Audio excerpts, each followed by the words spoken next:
Captain John read, Irwin could feel the ground trembling before he heard the engines. The orchard grass shook in tiny ripples, like water before a storm. 14 paratroopers crouched beside him, exhausted, low on ammo, and staring at a dirt road that now belonged to German steel. A column of panzers rolled forward, slow and confident, like predators that had never once been denied a kill. The rule was simple. Infantry doesn't fight tanks. Infantry survives them, if it's lucky. Irwin gripped a weapon barely longer than his arm, a hollow steel tube with wires taped along its side. No recoil, no tripod, no crew, and no faith from most of the U.S. Army. The brass had laughed at it in testing. One general reportedly called it a farmer's pipe dream. Another joked, if nervous privates shake too hard, the thing will fire by accident. Now it was all that stood between his men and a German breakthrough. The tank's turret turned, searching. The orchard suddenly felt small, too small for breathing. The gunner beside Irwin whispered, "Sir, if this doesn't work." Irwin didn't answer. He placed the strange tube on his shoulder, exhaled, and squeezed the trigger. A streak of burning white tore across the orchard like lightning trapped in a bottle. And then the impossible happened. The Panzer didn't shrug it off. It didn't keep rolling. It bloomed, a flash of heat, metal bending, armor screaming, crew panic sealed inside a furnace. Paratroopers who had been prey seconds earlier watched a 30-ton machine die in front of them. In that instant, Irwin wasn't holding a stupid experiment. He was holding the future. They say armies go to war with the weapons they have, not the weapons they need. But in 1942, the U.S. Army didn't have what it needed, and everyone at the top hoped no one would notice until it was too late. The first warnings came in North Africa, when American infantry finally met the Wehrmacht face-to-face. At Kasserine Pass, green U.S. units watched as German tanks cut through their lines the way a plow cuts through wet earth, clean, unstoppable, humiliating. Soldiers dug in behind sandbags that might as well have been bedsheets. Officers radioed for artillery that often arrived too late, or not at all. Rifle rounds pinged off armor like hailstones on a church roof. The lesson was brutal and fast. You cannot stop steel with courage alone. Most Americans had grown up on stories from World War I. Trenches, artillery barges, creeping infantry. But Hitler wasn't replaying the last war. He'd rewritten the rules. Blitzkrieg was movement, shock, speed, and armor was its spearhead. Wherever the German tanks went, the battlefield tilted in their favor like a table kicked from one side. And deep down, U.S. commanders knew something terrifying. They did not yet have an answer. Infantry doctrines still taught survival, not resistance. Troops were trained to hide from tanks, outlast them, or pray that bigger guns, somewhere in the rear, would handle the threat. Soldiers were living shields until someone else saved them. Imagine being 19 years old, holding a rifle that you already know is useless the moment a shadow of armor appears over a ridge. Imagine knowing that if those treads found you, you were trapped, not in a firefight, but in a slow-motion execution. The silence between tank shells became its own kind of horror. Reports from Africa described units breaking not because they were cowards, but because they were helpless. Training films back home had insisted morale was about discipline and bravery. But real morale is something else. It is the belief that you have a fighting chance. Without that belief, even the best soldier feels like a condemned man. Senior leadership tried to control the optics.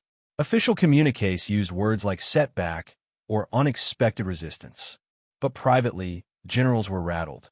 The Germans did not just have tanks, they had a psychological weapon. Steel became terror. Infantry became prey. The fear bled forward into planning for Europe. The airborne divisions, the elite, the shock infantry, were supposed to land behind enemy lines, cut communications, sabotage bridges, strike fast. But once they were on the ground, far from artillery and armor support, what then? What happens when your most mobile soldiers are also your most exposed? A paratrooper could land in a hedgerow today and face a panzer tomorrow. And if he did, all he had was a rifle, a grenade, and maybe a satchel charge that had to be thrown close enough to kiss the treads. The plan wasn't fight. The plan was pray you never meet one. Commanders tried to downplay this flaw. Innovation departments stalled. Procurement boards hesitated. Weapons that didn't fit old doctrine were treated like children's toys. Interesting idea, but unrealistic in the field. Because in peacetime, the Army always believed the safest option was the familiar option. But war does not honor bureaucracy. In the quiet hallways of the Ordnance Department, there were already memos, quietly worded but sharp as knives. One line, written by a frustrated colonel, summed up the crisis better than any congressional report. We are sending young men to face tanks with rifles. We will run out of young men before the enemy runs out of tanks. Nobody wanted that sentence read out loud. It was true, and pressure was rising fast. The airborne units trained harder, jumped more, drilled night landings until their legs trembled, but they still lacked the thing that matters most in combat: agency. The power to strike back. The terrifying part wasn't the tanks themselves. It was the feeling that tanks made the infantry irrelevant. That flesh would never beat armor. That technology had cast humanity aside. History remembers battles. Soldiers remember helplessness. The Army needed a miracle. But miracles don't come through committee meetings. They come from someone who sees a wall everyone else accepts and refuses to accept it. The cracks in old doctrine were growing wider. The war was shifting too fast. Innovation was no longer optional. And somewhere, far from North Africa, far from the bureaucrats who still believed artillery would always be enough, two men were building something strange, something no general asked for, something no textbook contained. A weapon small enough for one man, simple enough for jump troops, dangerous enough to rewrite fear. The Army didn't know it yet. The infantry didn't believe it yet. But the clock was already ticking, because Europe was waiting, and Europe had panzers everywhere. The question was no longer, can infantry survive tanks? The real question was, what happens when infantry stops accepting the role of prey? That answer would begin in a lab, not a battlefield. And it would start with a prototype everyone was sure was destined for the scrap pile, until the war forced them to try it. The Army did not go searching for a miracle. The miracle crashed the party uninvited. It began in a dusty corner of an ordnance workshop where two men, Colonel Leslie Skinner and Lieutenant Edward Ewell, were quietly ignoring the rulebook everyone else swore by. Skinner was an old-school inventor with a stubborn streak, the kind of man who looked at a steel wall and immediately asked, "How do I poke a hole through that?" Ewell was younger, sharper, and reckless in just the right way. The kind of officer who didn't ask permission until after he had results. The U.S. Army had a shape-charged warhead sitting in storage. Brilliant chemistry, perfect theory, and absolutely useless if nobody could deliver it to the target. Too heavy to throw, too unstable for grenades, and too inaccurate for rifles. It was a genius solution with no delivery system, a bullet with no gun. Most officers shrugged and moved on. Skinner didn't. He walked into the workshop one morning and said a sentence that would change infantry warfare forever. If the round is the answer, then the launcher is just a question of courage. The first launcher wasn't a weapon. It was a joke. A metal pipe, wires taped with whatever scrap they had. A crude sight that looked like it belonged on a toy, not a battlefield. When Skinner showed it off, one colonel laughed so hard he had to wipe his glasses. The nickname came instantly, the bazooka. Not because of battlefield glory, but because it resembled a comedian's gag instrument used by Bob Burns, a radio performer. A punchline, not a rifle.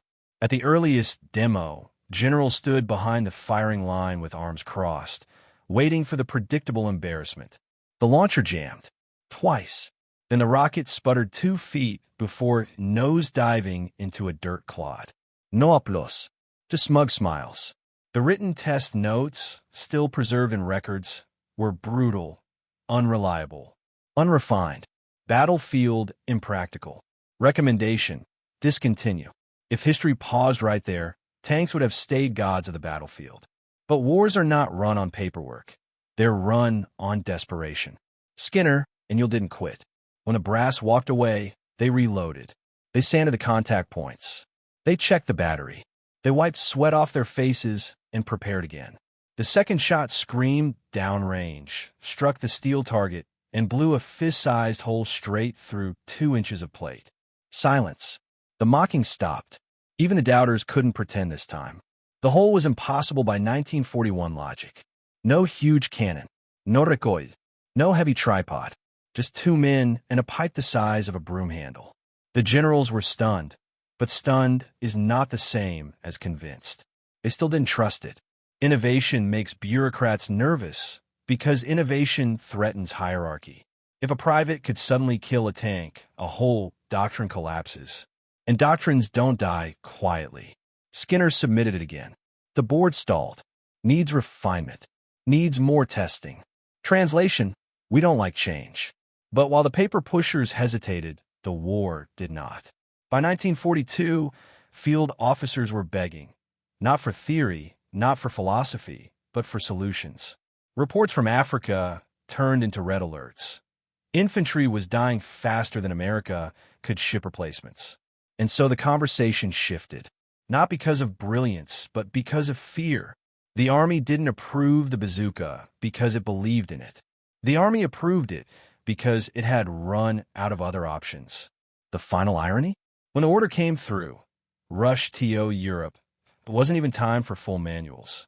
Soldiers would have to learn in the field. Some would literally fire their first shot in combat. A weapon born in a workshop was about to meet its first real judge, war itself. Before deployment, a handful of paratroopers trained with it behind closed doors. Some loved it instantly. Most were terrified of it. It had no recoil, which felt wrong. It made a shrill hiss when armed, which sounded wrong. And the blast close to the shooter's face? That felt wrong. In camp barracks, you could hear the doubts whispered at night. What if it blows up on my shoulder? What if the battery dies? What if the rocket curves off? What if the generals were right? Because doubt is a parasite, and new inventions feed it better than anything. But deep underneath the hesitation was a seed of something far more dangerous than fear: hope. For the first time, infantry had a theoretical way to fight back. A one-man tank killer, a slingshot for Goliath, a spark of agency. That seed was enough. When paratroopers boarded for Europe, they carried everything they needed: ammunition, knives, rations, radios, and tucked between crates of supplies, like a gamble hidden under a poker table, sat wooden boxes stamped with strange launchers nobody had tested under real fire. The Army wasn't cheering. It was holding its breath. The bazooka wasn't considered a triumph yet. It was considered a last chance. But war has a way of answering questions faster than any committee. Soon, those panzers rolling across Europe would meet a weapon they had never prepared for, a weapon that didn't care about armor thickness or turret design, a weapon that turned a single soldier into a mobile ambush. Yet before anyone knew its worth, before heroes would carry it into orchards and hedgerows, one final question hovered like smoke. Would the bazooka save the infantry or kill the man holding it? They wouldn't have to wait long to find out, because Normandy was next. They didn't land as heroes. They landed as shadows, scattered, bruised, blinking through darkness and chaos.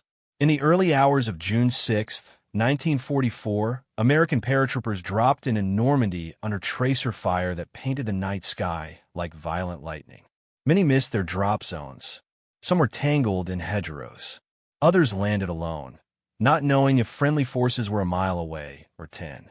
And among them were the men carrying a weapon nobody truly trusted yet: a hollow tube of pipe, batteries wrapped in taped cloth, and a rocket that could either save them or blow their spine apart. The enemy controlled the roads, the fields, the sight lines. They had tanks. The paratroopers had panic and darkness.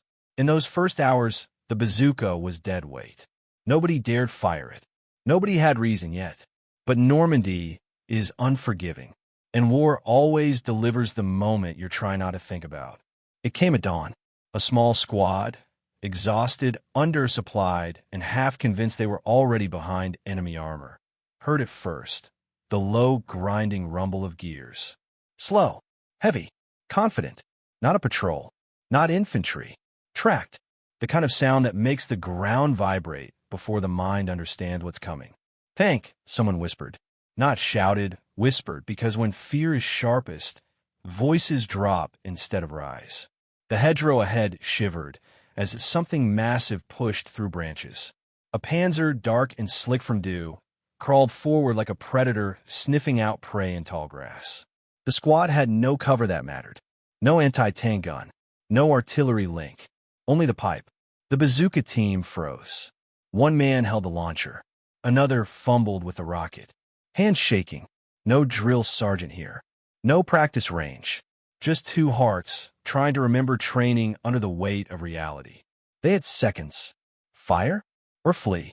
Doctrine said hide. Adrenaline said run. History said die quietly. But desperation said something else. Try it. The loader jammed the rocket into the tube with a shaky slap. The gunner lifted the weapon, awkward, unfamiliar, and braced it against his shoulder. The tank kept rolling. Closer. Closer. 50 yards. 40. 35. The bazooka wasn't meant for this distance. Not in training. Not in theory. But there was no other choice. The gunner exhaled. A flick of contact. A surge of current. A streak of white fire. The squad didn't breathe as they watched. The rocket struck the side armor, and for a second, a long, terrifying second, nothing happened. Then it roared. A plume of flame punched through steel like a white-hot spear. The turret jerked. Smoke blasted out of seams meant to be impenetrable. The machine that had always been a symbol of unstoppable power suddenly looked mortal, wounded, killable. Inside, chaos. Outside, disbelief. What the hell? Someone murmured, not finishing the sentence because shock stole the rest of his voice. The Panzer's engine shrieked, grinding metal against metal, before the whole machine slumped sideways, trailing a burning plume that looked like the sky itself was bleeding fire. For the first time since landing, the paratroopers weren't prey. They were predators. In that single moment, something shifted more powerful than the explosion itself: identity. You cannot unsee a god bleed. You cannot unlearn that steel isn't invincible. The German crew inside never knew it, but they had just become the first witnesses of a new truth. Infantry could now hunt armor. And frontline psychology rewrites itself the instant belief changes sides. Paratroopers who once feared tanks started studying them, approaching from blind angles, counting seconds between turret rotations, spotting exhaust vents, treating treads like exposed tendons. A tank was no longer a wall. It was a puzzle waiting for a weak point. The bazooka did not just give soldiers a weapon. It gave them agency. And agency is more lethal than any caliber.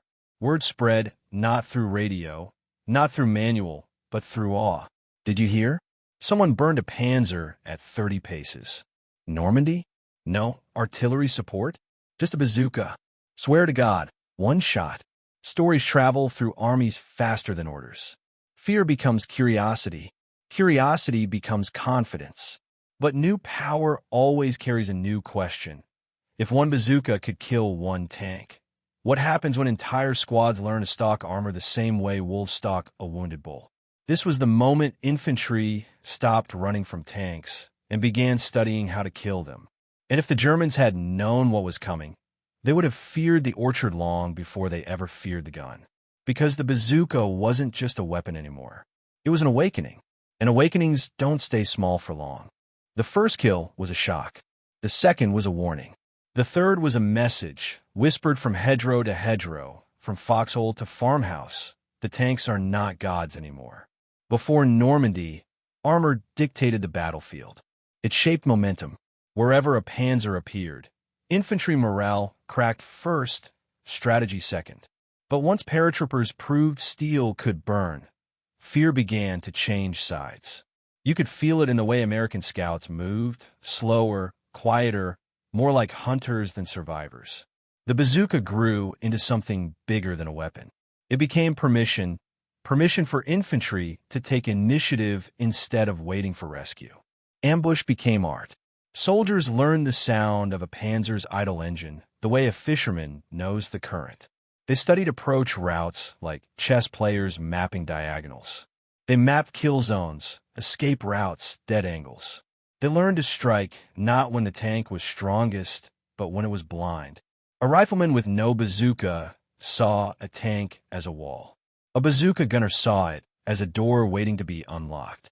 At night, patrols moved like ghosts. One man carrying the tube, another the rockets, both choosing angles the tank crew never expected. Behind a haystack, inside a farmhouse doorway, from a ditch at knee height, so the rocket slammed into the belly instead of the hull. Doctrine had been rewritten, not by generals, but by necessity. The Germans felt it too. Tank commanders reported phantom assaults. Vehicles knocked out with no artillery present. Crews wrote that hedgerows felt like jaws, ready to close on them. For the first time in the war, armor felt hunted. At first, German officers blamed sabotage, mines, traps, maybe even hidden guns. Then the truth surfaced. The Americans didn't need artillery anymore.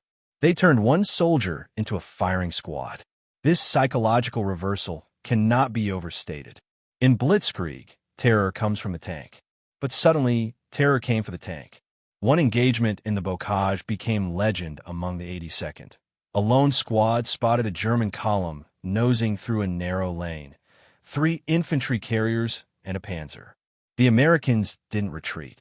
They waited, silent, still as stone. The lead vehicle cleared the corner. That was the mistake. The bazooka team hit the panzer, second in line. The explosion trapped the rest behind it. The German infantry in the carriers panicked, bottlenecked, then stumbled straight into a kill zone of rifle fire and grenades. The ambush lasted less than 60 seconds. One rocket, one choke point, one collapse of momentum. And this is when command finally woke up. This wasn't improvisation anymore. This was a battlefield doctrine. Small squads became tank hunter teams. Rifle companies reorganized ambush pockets around a bazooka pair. Officers started asking not, where is cover, but where is concealment? Hedgerows became fortresses. Farmhouses became firing ports. Every shadow could hide death. Infantry finally had leverage. But the most significant transformation was internal identity. The same soldiers who once dropped their rifles and ran now watched for opportunities. They stalked armor like predators stalk wounded prey. Tanks remained deadly, but they were no longer untouchable. The Germans adapted, of course. They deployed infantry screens. They used suppressive fire before advancing. But the damage was already done. The psychological equation had flipped. The tank was no longer the nightmare. The thing hiding behind the hedgerow was. And in one engagement, a clash so precise it would be studied by both sides afterward. A paratrooper team took on a full German push and broke it without artillery, without tank support, and without retreat. It was not luck. It was design. A new kind of battlefield intelligence had been born. Hit not where the tank is strong, but where the mind behind it feels vulnerable. Because once a machine fears the man stalking it, the war has already changed. And the Germans had no idea just how far that change would spread. Because the bazooka wasn't the end of something. It was the beginning. The bazooka did something harder than pierce steel. It pierced an idea. For decades, tanks have been icons, symbols of dominance, speed, and mechanized certainty. They sat at the heart of military thinking. Build the biggest, heaviest iron you can, and the world will bend. But in orchards and hedgerows and ruined farmsteads, a hollow tube with a tiny rocket rewrote that calculus. The weapon's true victory was in the minds it changed. History measures outcomes in lines on a map.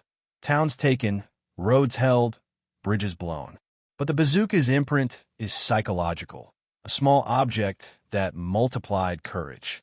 Soldiers began to believe they could act, not only survive. They learned that tactics could invert the relationship between steel and flesh. And once agency spreads through an army, it becomes contagious. Mentochtman. Stories became training. One corner of hedgerow instruction turned into doctrine. The ordinary paratrooper evolved into a hunter. The hunter taught his neighbor. The neighbor taught a lieutenant. The lieutenant altered a plan. Adaptation moved faster than any memo could. Which raises a question. When does a tactical fix become strategic revolution? When enough men change what they expect to happen on the battlefield. When fear flips sides. That happened here. The German memoirs later admitted confusion. What had once been an opportunity for tanks to roll unchecked now felt like a gauntlet. Crews started riding lower, using infantry screens differently, changing routes. Engineers rethought armor angles. The Panzerschreck, a German answer, was born not as doctrine, but as reaction. Warfare had shifted into a new conversation. Offense challenged by cheap, mobile, individual countermeasures. The bazooka's ripple went beyond World War II. It seeded post-war thinking about asymmetry and small, inexpensive technologies that can disrupt massive systems. The idea that a single, relatively cheap delivery system paired with a shaped charge could devalue a multi-million-dollar vehicle echoed into later conflicts, influencing anti-armor weapons, urban tactics, and insurgent thinking. In a sense, the bazooka was a prototype for a persistent lesson. Technological supremacy can be eroded quickly when lower-cost tools meet creative deployment. That's not a romantic thesis. It's a practical military truth. The rocket in a man's hand showed that industrial scale doesn't guarantee battlefield inevitability. But there's a sharper human side to this legacy. Consider the paratrooper who watched a panzer burn and felt something other than relief. He felt responsibility. With new power comes new risk and new moral weight. Where before the frontline soldier's role was to hold and wait, now he made choices that could shape entire engagements.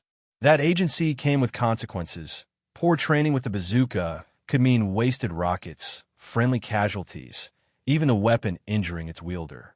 The Army had rushed deployment. Manuals lagged reality. Lives were experiments and classrooms.